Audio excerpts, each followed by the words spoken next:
Hello, my dear future Group 1 officers. My name is Raghavendra. By profession, I'm an assistant professor and also I'm a UPSC educator. UPSC and అలాగే group 1 మిగతా పోటీ పరీక్షలకు prepare అయ్యే అభ్యర్థులందరికీ కూడా నేను English మరియు యూపీఎస్సీకి సంబంధించి గ్రూప్ 1 సంబంధించి ఎథిక్స్ ఇంటిగ్రిటీ అండ్ యాప్టిట్యూడ్ అనేటటువంటి ఈ పేపర్ని కూడా అండ్ ఎథిక్స్ ఇంటిగ్రిటీ అండ్ లా అనేటటువంటి ఈ పేపర్స్ని కూడా నేను టీచ్ చేస్తూ ఉన్నాను. అండ్ గత అక్టోబర్ నెలలో జరిగిన గ్రూప్ 1 గ్రూప్ 1 పరీక్ష తెలంగాణలో మేము ఇచ్చినటువంటి ఇంగ్లీష్ పేపర్ నుంచి దాదాపు 70 నుంచి 80 మార్కులు రావడం జరిగింది. 150 మార్కులకు కానీ సుమారు 300 మందికి పైగా మా ఈ కోర్సు ద్వారా లబ్ధి పొందారు. And ethics integrity and aptitude అనే కాన్సెప్ట్కి సంబంధించి ఈరోజు మీకు నేను ఒక ఓవర్ వ్యూ ఇస్తాను. ఏపీపీఎస్సీ గ్రూప్ 1 అభ్యాసక మిత్రులందరికీ కూడా అండ్ కాబోయే గ్రూప్ 1 అధికారులందరికీ కూడా ఇప్పుడు మీ అందరికీ ఈ ఎథిక్స్ ఇంటిగ్రిటీ అండ్ ఆ లా అనేటటువంటి ఈ పేపర్కి సంబంధించి దీంట్లో 50 మార్కుల్ని ఎలా ఈజీగా సాధించవచ్చు, అసలు సిలబస్ ఏముంది, మెటీరియల్ ఏంటి, ఏ కాన్సెప్ట్స్ని ప్రిపేర్ అవ్వాల్సి ఉంటుంది, ఎందుకు మనకు తెలుగు మీడియం అభ్యర్థులకు తెలుగు ప్రాంత అభ్యర్థులకు మెటీరియల్ కొరత ఉంది అనేది ఈరోజు ఈ సెషన్లో మనం తెలుసుకుందాం. ఇక్కడ ముందుగా ఒకసారి సిలబస్ని పరిశీలిద్దాం. 50 మార్కులకు గాను 5 ప్రశ్నలు మీకు ఇవ్వడం జరుగుతుంది. ఈ 5 ప్రశ్నలలో సుమారు మీరు ఈ 50 మార్కులు సాధించడానికి అంటే ఇక్కడ 50 మార్కుల్ని సాధించడానికి మీకు ఈ రాజకీయాలు, పరిరక్షణ, చట్టం అండ్ నీతి, పాలన. సో ఇక్కడ మీకు చట్టం, నీతి అండ్ పాలన.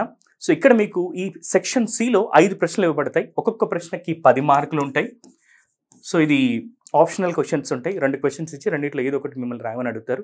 2018లో 2018లో అండ్ 2022లో వాడిచ్చినటువంటి ప్రశ్నల సరళిని కూడా మీకు ఎక్స్ప్లెయిన్ చేస్తాను.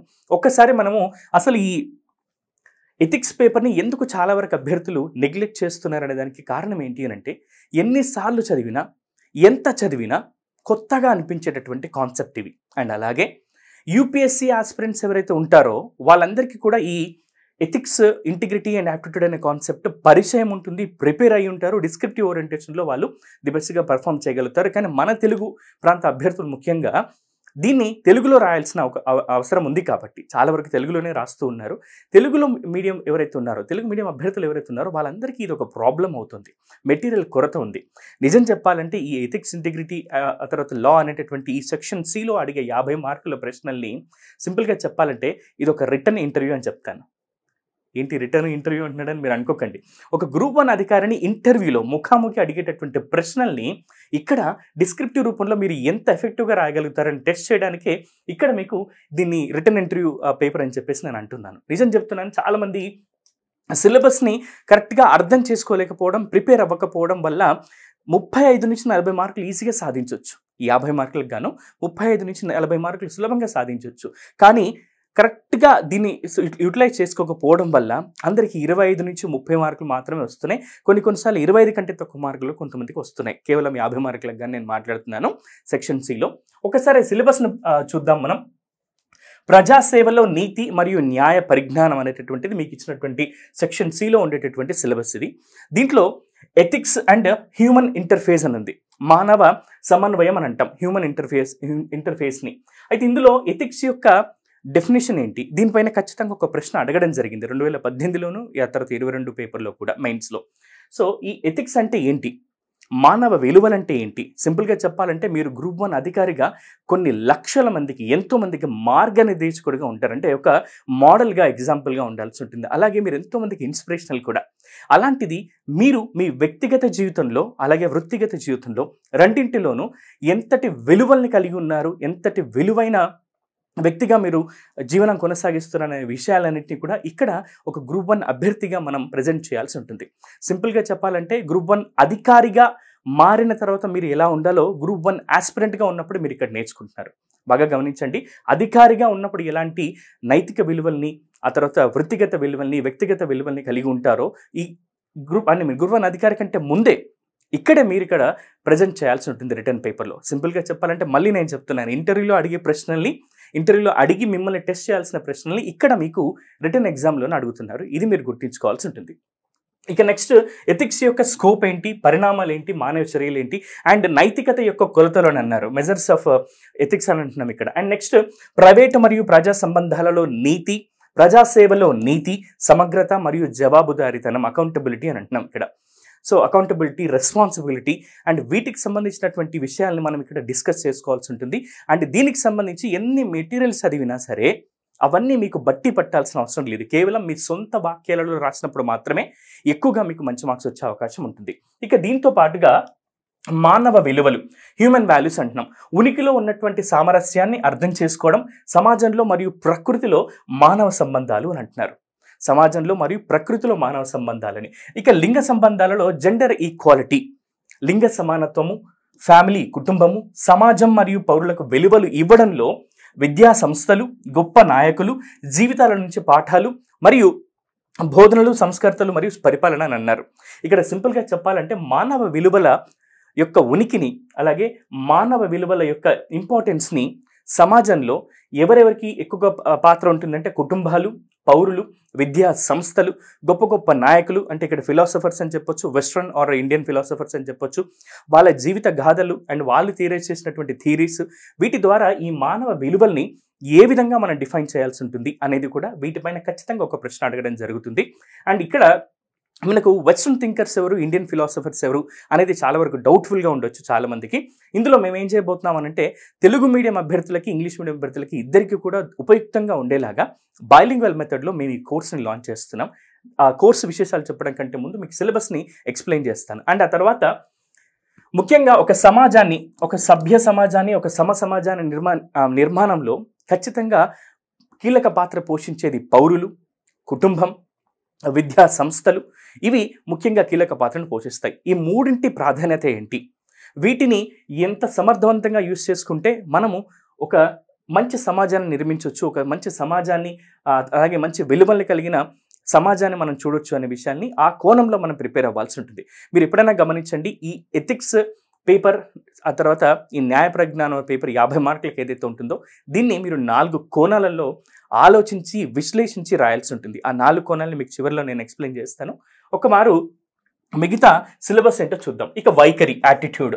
సో ఇక్కడ ఎథిక్స్, ఇంటిగ్రిటీ అండ్ యాప్టిట్యూడ్లో భాగంగా ఇక్కడ వైఖరి గురించి నేర్చుకుంటున్నాం. కంటెంట్ ఏంటి, విధులు ఏంటి, అధికారిగా మీ విధులు ఏంటి, దాని ప్రభావం ఏంటి, ఆలోచన మరియు ప్రవర్తనతో సంబంధం ఏంటి, నైతికత మరియు రాజకీయ వైఖరులు ఏంటి, ఆ తర్వాత సామాజిక ప్రభావం మరియు ఒప్పించడం యొక్క పాత్ర ఏంటి, ఎమోషనల్ ఇంటెలిజెన్స్ సంబంధించి ఈక్యూకి సంబంధించి, నాట్ ఐక్యూ.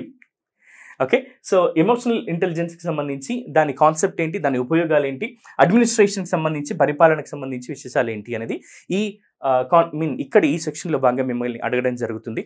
సో ఇందులో గత 2 సార్లు జరిగినటువంటి, అంటే నేను ఎక్కువగా గత 2 సార్లు జరిగిన పేపర్స్ని మాత్రమే పరిగణలోకి తీసుకొని చెప్తున్నాను. అంతకుముందు చాలా జరిగాయి, కానీ రీసెంట్ ట్రెండ్స్ని బేస్ చేసుకొని మనం క్వశ్చన్స్ని అనలైజ్ చేస్తూ రాసినట్టయితే ఎక్కువగా మనకు మంచి మార్క్స్ వచ్చేటటువంటి అవకాశం ఉంది. ఇక నెక్స్ట్ ప్రజాసేవ యొక్క భావన. సో ఇక్కడ ఒక చిన్న విషయం చెప్పాలి నేను. సివిల్ సర్వెంట్ అని అంటాం. సివిల్ అంటే ఎవరు? ప్రజలు. సర్వెంట్ అంటే సేవకుడు. సో ప్రజా సేవకుడు అనే భావనలోనే మనం ఉండాలి. మనం గ్రూప్ 1 ఆఫీసర్స్ని అండ్ అంతా అయినప్పటికీ కూడా మనం ప్రజలకు సేవకులుగానే ఉండాలి అనే భావనతోనే ఇక్కడ ఈ కాన్సెప్ట్ మీకు ఎక్స్ప్లెయిన్ చేయడం జరుగుతుంది. ప్రజాసేవ యొక్క భావన ఏంటి అని అంటే ప్రొఫెషనల్ ఎథిక్స్ అండ్ దాని యొక్క తాత్విక ఆధారం, సరైన అవగాహన, అవేర్నెస్ అండ్ తాత్విక సంబంధమైనటువంటి టెక్నాలజీ వెలుగులో పరిపాలన ఏంటి, administration with the help of technology, codes of ethics అంటే ఏంటి, ప్రవర్తన నియమావళి ఏంటి, RTI right to information act ఏంటి, పబ్లిక్ సర్వీస్ యాక్ట్ ఏంటి, లీడర్షిప్ ఎథిక్స్ అంటే ఏంటి, వర్క్ కల్చర్ ఏంటి, నైతిక సూత్రాలు, ఆ తర్వాత ఒక సంస్థాగత కంటెంట్కి సంబంధించినటువంటి విశేషాలు ఏంటి, అండ్ పాలనలో నైతికత మరియు నైతిక విలువలు ఏంటి, ఎథికల్ వాల్యూస్ ఏంటి, అండ్ నైతిక సమస్యలు, అంతర్జాతీయ సంబంధాలు, అవినీతి, లోక్పాల్ మరియు లోకాయుక్త. గతంలో ఈ రెండింటి గురించి డిఫైన్ చేయమని అడిగారు. లోక్పాల్ అండ్ లోకాయుక్త గురించి 2018లో ప్రశ్న అడగడం జరిగింది. సో ఇది మీకు పబ్లిక్ సర్వీస్కి సంబంధించినటువంటి కాన్సెప్ట్ అన్నిటి కూడా ఈ సెక్షన్లో అడగడం జరుగుతుంది. ఇక నెక్స్ట్ భారతదేశంలో ఉన్నటువంటి చట్టాల యొక్క ప్రాథమిక పరిజ్ఞానం మీకు ఉందా లేదా అని టెస్ట్ చేయడానికి ఇక్కడ మీకు సపరేట్గా ఒక కాన్సెప్ట్ని ఇచ్చారు. భారతదేశంలో చట్టాల ప్రాథమిక జ్ఞానం భారత రాజ్యాంగం అని మెన్షన్ చేశారు ఖచ్చితంగా. సో ఇండియన్ కాన్స్టిట్యూషన్ సంబంధించిన విషయాలు కూడా మనం తెలుసుకోవాలి. అండ్ ముఖ్యమైన లక్షణాలు ఏంటి, ప్రాథమిక హక్కులు ఏంటి, మరియు నిర్దేశకం అండ్ తర్వాత రాష్ట్ర ఆదేశిక సూత్రాలు ఏంటి, కేంద్ర మరియు రాష్ట్ర వాటి మధ్యన అధికారాల విభజన ఏంటి, రాష్ట్ర జాబితా అంటే ఏంటి, కేంద్ర జాబితా అంటే ఏంటి, ఉమ్మడి జాబితా అంటే ఏంటి, న్యాయ వ్యవస్థ అంటే ఏంటి, కార్యనిర్వాహక మరియు శాసనసభ అధికారాలు ఏంటి అనేది కూడా ఈ సిలబస్లో భాగంగా ఈ సెక్షన్లో భాగంగా మిమ్మల్ని అడగడం జరుగుతుంది. ఇది సెక్షన్ నెంబర్ 4. ఇక నెక్స్ట్ ఫైనల్గా సివిల్ మరియు క్రిమినల్ చట్టాలంటే ఏంటి, భారతదేశంలో సివిల్ మరియు క్రిమినల్ చట్టాల యొక్క సోపాన క్రమం, సో ఈ క్రానాలజీ ఏంటి, ఆ తర్వాత వాటి మధ్యన ఉన్నటువంటి డిఫరెన్స్ ఏంటి, గణనీయమైనటువంటి మరియు విధానపరమైన చట్టాలు ఏవి, ఆర్డర్ అంటే ఏంటి మరియు డిగ్రీ అంటే ఏంటి, క్రిమినల్ చట్టాలలో కొత్త పరిణామాలు ఏంటి, నిర్భయ చట్టం గురించి ఖచ్చితంగా ప్రశ్నలు అడిగేటటువంటి అవకాశం ఉంటుంది. ఇవి కాకుండా సైబర్ లాస్కి సంబంధించిన విషయాలు కూడా ఉంటాయి. ఇందులో కార్మిక చట్టం అంటే ఏంటి, భారతదేశంలో కార్మిక సంఘాలు సాంఘిక సంక్షేమ చట్టాల భావన ఏంటి, ఉపాధిలోని పోకడలు ఏంటి మరియు కొత్త కార్మిక చట్టాల యొక్క అవసరం ఏంటి, వీటిపైన విశ్లేషించండి అని ఒక ప్రశ్న కూడా అడిగే అవకాశం ఉంటుంది. ఇక నెక్స్ట్ సైబర్ చట్టాలు ఏంటి, ఇన్ఫర్మేషన్ టెక్నాలజీ చట్టం ఐటీ యాక్ట్ అంటే ఏంటి, సైబర్ సెక్యూరిటీ మరియు సైబర్ క్రైమ్ సంబంధించిన నిర్వహణ ఏంటి, ఇందులో ఉన్నటువంటి ఇబ్బందులు ఏంటి, అండ్ ఇప్పుడు ప్రపంచవ్యాప్తంగా ప్రతి పౌరుడు ఎదుర్కొంటున్నటువంటి సమస్య టెక్నాలజీలో వచ్చినటువంటి కొత్త పోకడలు. సైబర్ క్రైమ్ కూడా ఒకప్పుడు దారి దోపిడీ చేసే దోపిడీ దొంగలు ఉండేవాళ్ళు, కానీ ఇప్పుడు జస్ట్ ఒక చిన్న క్లిక్తోనే మన జీవితం మొత్తం సంపాదించుకున్న సంపాదన అంతా కూడా అండ్ కీర్తి ప్రతిష్టలంతా కూడా పెడదారిన పట్టి ఒకేసారి కోల్పోయే అవకాశం ఉంటుంది. అలాంటి సైబర్ నేరాల పట్ల అవగాహన ఏంటి, ఇందులో వీటిని అమలు చేయడంలో ఉన్న ఇబ్బందులు ఏంటి, సాంకేతికంగా ఎదుర్కొంటున్నటువంటి సమస్యలు ఏంటి, వీటికి సంబంధించినటువంటి విశేషాలని ఖచ్చితంగా అడుగుతారు. గతంలో అడిగినటువంటి ప్రశ్న సైబర్ యాక్ట్స్ గురించి అనమాట. సో సైబర్ క్రైమ్స్ జరిగే విధానాలు ఎన్ని, సైబర్ క్రైమ్స్లోని రకాలు ఎన్ని, వాటిని ఏ విధంగా సమర్థవంతంగా ఎదుర్కోవాలి, వీటిని ఎదుర్కోవడంలో ఎదుర్కొంటున్నటువంటి సమస్యలు ఏంటి అన్నటువంటి వాటి మీద కూడా ప్రశ్న అడగడం జరిగింది. ఇక సైబర్ నేరాల విషయంలో న్యాయస్థానాల సమర్థ అధికార పరిధిని విశ్లేషించడం లేదా నిర్ణయించడం గురించి కూడా ప్రశ్న అడిగే అవకాశం ఉంది. ఇక పన్ను చట్టాలు, ఆదాయానికి సంబంధించినటువంటి చట్టాలు ఏంటి, లాభాలేంటి, సంపద పన్ను ఏంటి, కార్పొరేట్ ట్యాక్స్ ఏంటి, ఆ తర్వాత జిఎస్టీ ఏంటి అని. సో ఈ యాక్సెస్ సంబంధించినటువంటి విశేషాలన్నింటినీ కూడా మనం అడగడం జరుగుతుంది. ఇక్కడ చాలా వరకు తెలియని విశేషాలు ఏంటి అని అంటే సైబర్ క్రైమ్స్కి సంబంధించి ఖచ్చితంగా ప్రశ్న అడగడం జరుగుతుంది. సైబర్ క్రైమ్స్ అండ్ ట్యాక్సెస్ సంబంధించినటువంటి యాక్ట్స్ ఏవైతే ఉంటాయో వీటికి సంబంధించిన ప్రశ్నల్లో ఏదో ఒకటి మీరు ఆప్షనల్గా తీసుకొని రాయొచ్చు. రెండింటినీ చదువుకొని ప్రిపేర్ అయినట్టయితే ది బెస్ట్గా ప్రజెంట్ చేయడానికి మీకు అది హెల్ప్ అవుతుంది. సో ఇది మనకున్నటువంటి సిలబస్. అయితే మానవ విలువలు అనే కాన్సెప్ట్లో గొప్ప గొప్ప నాయకుల జీవితాల నుంచి వారి జీవిత సారం ఏంటి, మనం ఎలాంటి పాఠాలను మనం నేర్చుకోవాల్సి ఉంటుంది, వారు థియరైజ్ చేసినటువంటి థియరీస్ నుంచి ఒక అధికారిగా, గ్రూప్ 1 ఆఫీసర్గా మీరు ఏ విధంగా ఏ కోణంలో ప్రిపేర్ అవ్వాల్సి ఉంటుంది అనేది అంతా కూడా ఈ సెక్షన్లో భాగంగా అడగడం జరిగింది. అయితే చాలామంది టెన్షన్ అవుతూ ఉన్నారు, మాకు కాల్స్ కూడా చేస్తూ ఉన్నారు, సరే ఇక్కడ వెస్ట్రన్ ఫిలాసఫర్స్ ఉన్నారు అండ్ ఇండియన్ ఫిలాసఫర్స్ సంబంధించినటువంటి కాన్సెప్ట్ని నేర్చుకోవాలి కదా, అందులో ఎక్కువగా ఎవరిని అడిగే అవకాశం ఉంటుంది సార్ అని. సో ఇక్కడ నేను వెస్ట్రన్ ఫిలాసఫర్స్లో భాగంగా సోక్రటీస్ గారి గురించి, ప్లేటో గారి గురించి, అరిస్టాటిల్ గారి గురించి నేర్చుకోండి. ఇక ఇండియన్ ఫిలాసఫర్స్లో ఖచ్చితంగా అంటే మిగతా వాళ్ళ గురించి కూడా నేర్చుకోవాలి, బట్ ఫస్ట్ వీళ్ళ గురించి నేర్చుకోవాలని చెప్తున్నాను.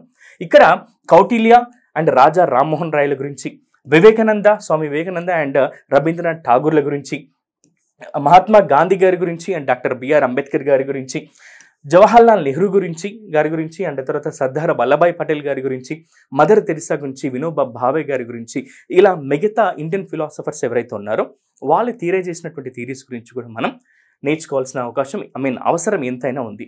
వీళ్ళని చేసినటువంటి వీళ్ళ జీవితాల నుంచి మనం నేర్చుకున్నటువంటి విషయాల్ని మన సొంత వాక్యాలలో రాయాల్సి ఉంటుంది. ఇది మాత్రం గమనించండి.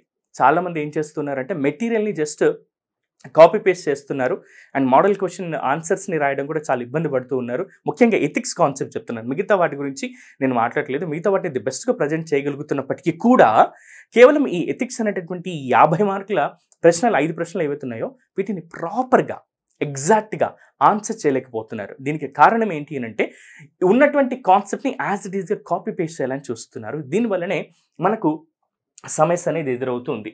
ఈ కాన్సెప్ట్ పేపర్ ఏదైతే ఉందో, నేను నిజం చెప్తున్నాను, ఈ ఎథిక్స్ అనే పేపర్ 50 మార్కుల పేపర్ ఏదైతే ఉందో ఈ 50 మార్క్స్ని సాధించడానికి మీరు అర్థం చేసుకోవాల్సింది ఏంటి అని అంటే ఎథిక్స్ని ఒక సామాజిక కోణంలో ఆలోచించి రాయండి. ఒక అధికారిగా, గ్రూప్ 1 అధికారిగా నేను సొసైటీకి ఎంతవరకు చేయగలుగుతాను, నా అధికార పరిధిని ఉపయోగించుకొని నా పరిధిని లిమిట్స్లో ఉంటూనే నేను ఒక అధికారిగా ఎలాంటి చర్యలు చేపడితే అది ప్రజలకు ఉపయుక్తంగా ఉంటుంది అనే విషయాన్ని మనం సామాజిక కోణంలో ఆలోచించాల్సి ఉంటుంది. ఎథిక్స్ని ఇంటిగ్రేట్ చేసుకుంటూ మనం ఆన్సర్ రాయాల్సి ఉంటుంది. ఇక నెక్స్ట్ మానసిక కోణం. ఇక్కడ మానసిక కోణంలో భాగంగా మానవ విలువలు, ఆ తర్వాత సమాజంలో ఐ మీన్ నైతికత కలిగిన వ్యక్తుల్ని తయారు చేయడంలో కుటుంబాలు, విద్యా సంస్థలు, పౌరుల యొక్క అందరి యొక్క సహకారాన్ని తీసుకుంటూ ఒక అధికారిగా మనం ఎలాంటి చర్యలు చేపట్టాల్సి ఉంటుందనే విషయాన్ని తెలుసుకోవాలి. ఇక నెక్స్ట్ ఆధ్యాత్మిక కోణం. ఇందాకే తెలుసుకున్నాం. ఫిలాసఫర్స్ ఎవరైతే ఉన్నారో, వెస్ట్రన్ అండ్ ఇండియన్ ఫిలాసఫర్స్ ఎవరైతే ఉన్నారో వాళ్ళు థియరైజ్ చేసినటువంటి థియరీస్ నుంచి ఎలాంటి భావనల్ని మనం తీసుకోవాల్సి ఉంటుంది. ఇక ఫైనల్గా పరిపాలన, అడ్మినిస్ట్రేషన్ యాంగిల్లో కూడా ఆలోచించాల్సి ఉంటుంది.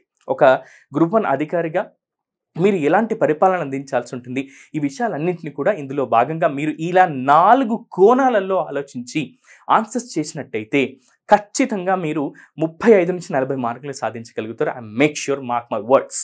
ఇక నెక్స్ట్ ఇంకొక విషయం ఏంటి అంటే, ఇక్కడ మన రోహిత్ అకాడమీలో ఇప్పటి వరకు చాలామంది ఈ ఎథిక్స్, ఇంటిగ్రిటీ, యాప్టిట్యూడ్ లేదా ఎథిక్స్ అండ్ నీతి పరిపాలన అండ్ అలాగే న్యాయ సంస్థల యొక్క అవగాహనకు సంబంధించినటువంటి పేపర్ ఏదైతే ఉందో 50 మార్కులకు గాను వీటిని డిఫరెంట్ ప్యాటర్న్స్ ఇస్తున్నారు. యాజ్ ఇట్ ఈస్గా యూపీఎస్సీకి ఏదైతే ఉందో దాన్నే ఇక్కడ తీసుకొచ్చి కాపీ చేసి ఇస్తున్నారు. మేము అలా కాదు. ముఖ్యంగా ఏపీపీఎస్సీ గ్రూప్ 1 అభ్యర్థులు ఎవరైతే ఉన్నారో వారికి ఉపయుక్తంగా ఉండేలా, ముఖ్యంగా Telugu medium and English medium ఇద్దరికి ఉపయోగంగా ఉండేలా బైలింగ్వల్ మెథడ్లో మేము కాన్సెప్ట్స్ని ఎక్స్ప్లెయిన్ చేస్తాము. అలాగే డిస్క్రిప్టివ్ ఓరియంటెడ్గా ఆన్సర్స్ని ఎలా రాస్తే బాగుంటుంది, ఏ పదాలను ఉపయోగిస్తే బాగుంటుంది. మేజర్గా చాలామంది తెలియక చేసే తప్పేంటి అంటే, ఫస్ట్ టర్మినాలజీ నేర్చుకోవాలి. ఈ టర్మినాలజీ నేర్చుకున్నట్టయితే సగం సిలబస్ మనం ఇక్కడే కవర్ చేయొచ్చు. అసలు ఎథిక్స్ అంటే ఏంటి, ఆ తర్వాత మానవ విలువలు అంటే ఏంటి, ఆ తర్వాత ప్రూడెన్స్ అంటే ఏంటి, అండ్ దీంతో పాటుగా లా అంటే ఏంటి, అడ్మినిస్ట్రేషన్ అంటే ఏంటి. సో వీటన్నిటికి సంబంధించినటువంటి ఈ టర్మినాలజీని ఫస్ట్ మనం అర్థం చేసుకోవాలి. అర్థం చేసుకున్న తర్వాతనే సిలబస్ని స్టార్ట్ చేస్తే కనుక మనం సులభంగా నేర్చుకుంటాం. అందుకే మేము ఏం చేసామంటే, ఈ సిలబస్ వీడియో కోర్స్ ఏదైతే ఉందో దీన్ని స్టార్ట్ చేసే ముందే మేము ఫస్ట్ ఇంట్రొడక్షన్ క్లాస్ తర్వాత మీ అందరికీ కూడా టర్మినాలజీని టీచ్ చేస్తూ ఉన్నాం. టర్మినాలజీని అర్థం చేసుకుంటేనే, డెఫినేషన్స్ని అర్థం చేసుకుంటేనే మనం మిగతా సిలబస్ అంతటిని కూడా క్లియర్గా ఆన్సర్ చేయగలుగుతాం. సో ఏదైతే ఈ సిలబస్లో 50 మార్కులు ఉన్నాయో ఇవి ఒక ఇంటర్వ్యూలో అభ్యర్థికి, అంటే గ్రూప్ 1 అధికారిగా అవ్వాల్సిన అభ్యర్థికి ఇంటర్వ్యూలో అడగాల్సిన ప్రశ్నలు ఏవైతే ఉంటాయో అవి డిస్క్రిప్టివ్గా ఎంత సమర్థవంతంగా రాయగలుగుతున్నారు అనే విషయాల్ని టెస్ట్ చేయడం కోసమే ఇక్కడ దీన్ని రిటర్న్ ఇంటర్వ్యూ అంటున్నాను నేను. సో రిటర్న్ ఇంటర్వ్యూ అని చెప్పొచ్చు మనం. సో ఎంత ఎఫెక్టివ్గా మనం డిస్క్రైబ్ చేయగలుగుతాం, ఎంత ఎఫెక్టివ్గా మనం రాయగలుగుతాం అనే దాని మీదనే మనది ఆధారపడి ఉంటుంది. ఇక్కడ మేమేం చేస్తున్నాం సార్ అంటే, ఈ ఏపీపీఎస్సీ గ్రూప్ 1 మెయిన్స్కి సంబంధించి స్పెషల్ కోర్సును మేము లాంచ్ చేసాం. సో మీకు ethics, integrity and aptitude and ethics సంబంధించినటువంటి ఈ 50 మార్కులకు సంబంధించినటువంటి కోర్స్ అంతటిని కూడా మేము మన యాప్లో రెడీ చేసి పెడుతున్నాం. అండ్ నెక్స్ట్ ఎథిక్స్ స్పెషల్ కోర్స్ని ఇక్కడ మీకు బైలింగ్వల్ మెథడ్లో అందిస్తున్నాం. సో బైలింగ్వల్ మెథడ్లో ఉండడం వల్ల మీకు ఏమవుతుంది అని అంటే, అటు తెలుగు మీడియం అభ్యర్థులకి, ఇటు ఇంగ్లీష్ మీడియం అభ్యర్థులకి ఇద్దరికి కూడా ఉపయుక్తంగా ఉంటుంది. అలాగే మెటీరియల్ని తెలుగు మీడియం అభ్యర్థులకు ఉపయుక్తంగా ఉండేలాగా మేము మెటీరియల్ని కూడా డిజైన్ చేసి ఇస్తున్నాం. సో ఈ కోర్స్ ఎక్స్క్లూజివ్గా కేవలం మన రోహిత్స్ అకాడమీలోనే ఉంటుంది. సో మీరు హైదరాబాద్ ఐఏఎస్ అకాడమీ కానీ రోహిత్స్ అకాడమీలోని మా టీమ్ని కాంటాక్ట్ అయినట్లయితే తప్పకుండా మీకు మా టీం హెల్ప్ చేస్తారు. అండ్ ఇంకొక విషయం ఏంటి అని అంటే, దీంతో పాటుగా మేము ఏపీపీఎస్సీకి సంబంధించి గ్రూప్ 1 మెయిన్స్లోని ఇంగ్లీష్, అంటే జనరల్ ఇంగ్లీష్ ఏదైతే ఉందో, ఈ జనరల్ ఇంగ్లీష్ ఏదైతే ఉందో దీనికి సంబంధించినటువంటి క్వాలిఫైయింగ్ పేపర్, సో ఈ క్వాలిఫైయింగ్ పేపర్కి సంబంధించినటువంటి ఫుల్ కోర్స్ని ఆల్రెడీ మన రోహిత్ అకాడమీ యాప్లో మేము ఆల్రెడీ అప్లోడ్ చేసి పెట్టాము. అండ్ ఈ కోర్స్ని కూడా లాంచ్ చేస్తాము. మీకు ఎలాంటి డౌట్స్ ఉన్నా సరే మా టీమ్ని కాంటాక్ట్ అవ్వండి. ఇక్కడ ఈ వీడియో ద్వారా నేను 2 కోర్సులు ఇంట్రడ్యూస్ చేస్తున్నాను మీకు. ఒకటి ఎథిక్స్, ఇంటిగ్రిటీ అండ్ యాప్టిట్యూడ్ అనే కోర్సు 50 మార్కులకు గాను, ఇక జనరల్ ఇంగ్లీష్ క్వాలిఫైయింగ్ పేపర్ 150 మార్కులకు గాను. ప్రతి కాన్సెప్ట్, ప్రతి ఏదైతే కాన్సెప్ట్ ఉంటుందో మీకు జనరల్ ఇంగ్లీష్లో కూడా దానికి సంబంధించిన ప్రతి వీడియో క్లాస్ని కూడా మేము ది బెస్ట్గా డిజైన్ చేశాము. అండ్ అలాగే ఒక గ్రూప్ 1 అభ్యర్థికి ఎలాంటి స్కిల్స్ ఉండాలి, ఎలాంటి టర్మినాలజీ అవసరం అవుతుంది, ఎలాంటి వర్డ్స్ ఉపయోగపడతాయి అనేది 1కి 10 సార్లు ఆలోచించి మీకు ఈ క్లాసెస్లో ఇవ్వడం జరిగింది. దయచేసి మిత్రులందరూ కూడా మా యాప్ని డౌన్లోడ్ చేసుకొని గ్రూప్ 1 అధికారి కావాలన్న మీ కలను నిజం చేసుకోండి. అండ్ మీ అందరూ కూడా గ్రూప్ 1 అధికారులుగా మళ్ళీ కలుద్దాం. మనం మీ గ్రూప్ 1 కళ నెరవేరాలని మనస్ఫూర్తిగా కోరుకుంటూ నేను మీ రాఘవేంద్ర. ఇమీడియట్గా రోహిత్స్ అకాడమీలో మళ్ళీ మనం కలుద్దాం, మన సెషన్స్లో కలుద్దాం. మీ గ్రూప్ 1 అధికారిగా అవ్వడానికి మీరు చేస్తున్నటువంటి జర్నీలో మేము తప్పకుండా హెల్ప్ అవుతాం. Thank you so much. Next సెషన్లో మళ్ళీ కలుద్దాం. నేను మీ రాఘవేంద్ర. Thank you.